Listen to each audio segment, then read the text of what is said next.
Your tax dollars and the Affordable Care Act at stake as Congress picks apart the president's budget for next year. The Secretary of Health and Human Services, Sylvia Burwell, testifying before the Senate Finance Committee this morning. The House already voted again to repeal Obamacare, this time calling for something to replace it. Vince Coglianese is executive editor, of the Daily Caller. Shira Center is politics editor for Roll Call. So Republicans say something should replace Obamacare. Vince, what is that going to be? Well, they're asking now for, this is the first time that they're really asking in earnest for all the various committees to produce something that would add up to a replacement measure. I mean, Republicans are taking some of the parts that are the most liked parts about Obamacare, and they want to integrate that into their plan. They want to try and help cover people who have pre-existing conditions. They want to make sure that they expand coverage to people who didn't have it before. So ultimately, the Republican goal here is replace Obamacare with something that all of the good stuff to consumers without giving them a high tax bill or increasing spending. But until you actually develop something like that, it's all kind of pie in the sky, isn't it, Shira? Yeah, it is. And the way this bill was set up, it asks for these things to be developed in a certain time period, right? But how do you hold Congress accountable, right? This is a body that isn't exactly known for its productivity as of late, right? So, it's going to be difficult, I think, for Republicans to not only come up with these ideas, but also to agree on these ideas. And the best test case we have, well, that happened in 2010. Look what happened last time the House and Senate produced a health care bill. It was a political disaster for them in the end. In reading about the vote on this repeal, Vince, it was not surprising to me that not a single Democrat who voted to repeal. What was surprising to me was that there were actually 3 Republicans who did not vote to repeal, apparently. Mm-hmm.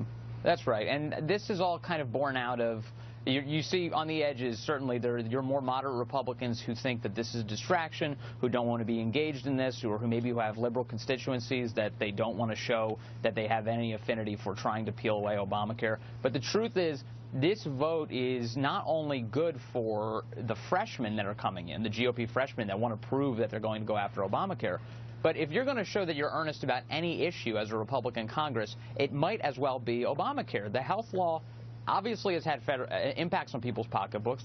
Whether they're seeing higher premiums or higher deductibles, they're feeling it. And now with tax season coming up, a lot of people are warning that nobody's really quite ready for what April 15th is going to bring in terms of damage related to Obamacare.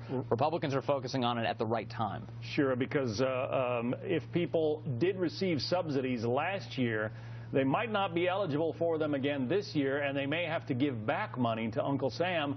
There could be apparently millions of people in that situation.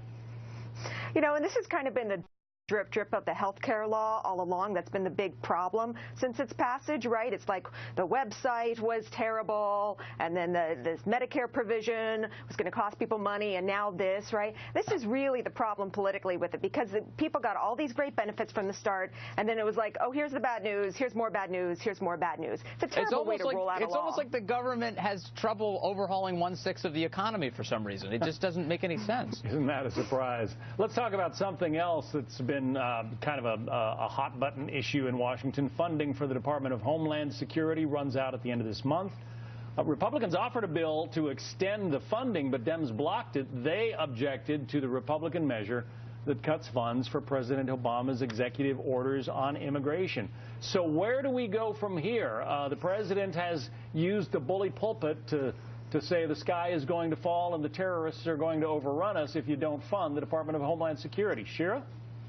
Yeah, there are a couple options, and I think the most prominent of which is something Congress is pretty good at right now, which is kicking the can down the road. Congress heads to recess on February 16th, so there's really only about 10 legislative days left for them to come up with a solution to this. So it's very possible they just might fund the department for another few months while they figure this out. There's Mitch McConnell, the Senate Majority Leader, could also do something like he did with the Keystone Bill, which is give Democrats the opportunity to vote on a whole bunch of amendments, and that's the way he would get to 60 votes to cut off debate and vote on the bill. Is it at all likely, Vince, that the Republican-controlled Senate would go ahead and pass this and be able to beat the filibuster and everything else?